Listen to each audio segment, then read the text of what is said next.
मधुपुर नाम का एक छोटा सा गांव था जो कि चारों ओर से सुंदर सुंदर पहाड़ियों से घिरा हुआ था। उस गांव में सभी लोग हंसी खुशी से रहा करते थे और उसी गांव में एक रतन नाम का ग्वाला रहता था। उसके पास कई गायें थी। वह उन गायों को चराने के लिए गांव से कुछ दूर जंगल में ले जाता था और जंगल में पहुंचकर एक पेड़ के नीचे बैठकर आराम किया करता था और सभी गायें उस जंगल की हरी भरी घास को चरा करती थी। और शाम के समय जैसे ही सूरज डूबने लगता था तभी वह अपनी गायों को लेकर घर आ जाता था।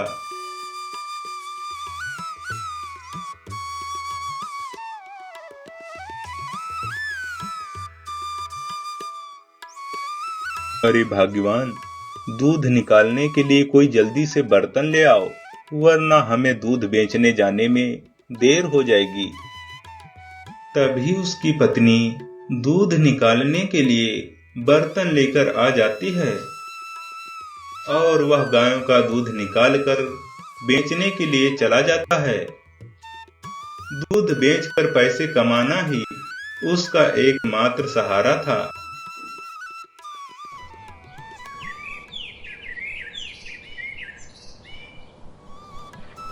और दूसरे दिन सुबह होने पर वह फिर से गायों को चराने के लिए जंगल की ओर ले जाता है। जंगल में पहुंचकर वह फिर से पेड़ के नीचे बैठकर आराम करने लगा। सभी गायें हर रोज की तरह जंगल की हरी भरी घास चर रही थी। तभी अचानक वहां एक भूतिया नाग आ जाता है। वह एक गाय को पकड़कर उसका सारा दूध पी जाता है। इसी प्रकार वह भूतिया नाग एक एक करके सभी गायों का दूध निकाल कर पी जाता है। वह दूध पी रहा था तभी रतन की नजर उस भूतिया नाग पर पड़ती है तो वह देखकर बहुत डर जाता है। अरे अरे बाप रे, ये तो कोई भयानक नाग है जो हमारी सारी गायों का दूध पिए जा रहा है। तभी रतन अपनी गायों को बचाने के लिए दौड़ता हुआ उस भूतिया नाग के पास जाता है।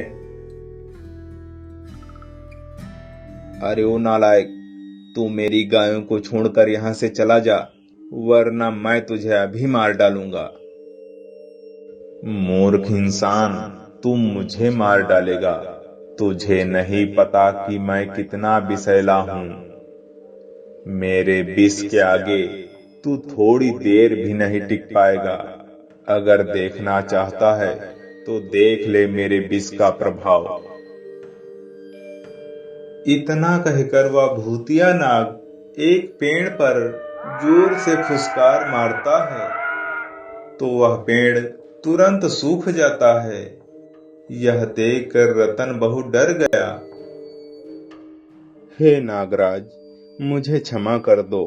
मैं आपको एक साधारण नाग समझ रहा था, लेकिन आप तो इस दुनिया के सबसे विषैले नाग हो।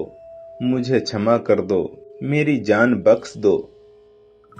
अगर तू अपनी जान बचाना चाहता है तो यहाँ से चुपचाप चले जाओ और ये सारी गायें हमें दे दो, वरना तुम्हें हमसे कोई नहीं बचा सकता और मैं तुम्हें अभी मार कर खा जाऊंगा।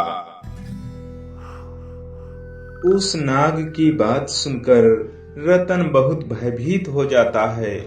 वह अपनी जान बचाने के लिए गांव की ओर जाने लगा।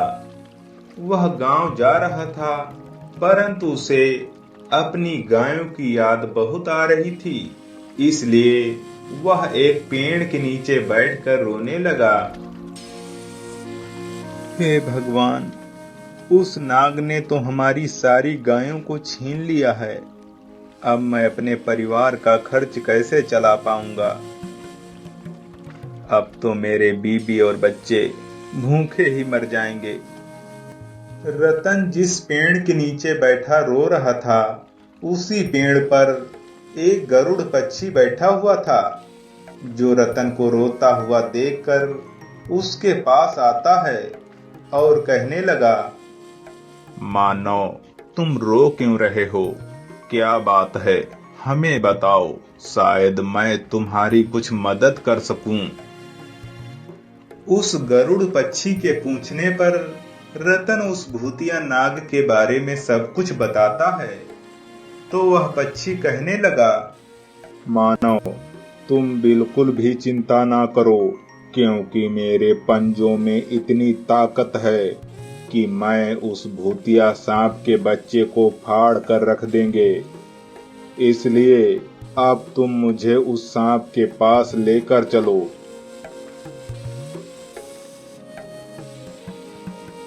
रतन उस गरुड़ पक्षी को अपने साथ उस भूतिया नाग के पास लेकर जाता है। रतन को अपनी ओर आता हुआ देखकर वह भूतिया नाग गुस्से में आकर कहने लगा, अरे मूर्ख, तू फिर से आ गया। लगता है अब तेरी मौत तुझे यहाँ लेकर आई है। नहीं दुष्ट सांप, जरा ऊपर देख, तेरी मौत तेरे सर पर मंडरा रही है। वह नाग जैसे ही ऊपर देखता है तो उस गरुड़ को देखकर तुरंत भागने लगा। तभी गरुड़ ने उस सांप को अपने पंजे में दबोच लिया और उसे अपनी चोंच से मार मार कर खत्म कर देता है। और सांप के मर जाने के बाद रतन बहुत खुश हो जाता है। पक्षीराज, आपका बहुत बहुत धन्यवाद। आपकी वजह से मुझे मेरी गायें फिर से मिल गई हैं। अब तुम निश्चिंत होकर अपने घर चले जाओ और मैं इस सांप के बच्चे का स्वादिष्ट मांस खाकर अपना पेट भरूंगा। रतन अपनी गायों को लेकर खुशी खुशी अपने गांव की ओर चला जाता है।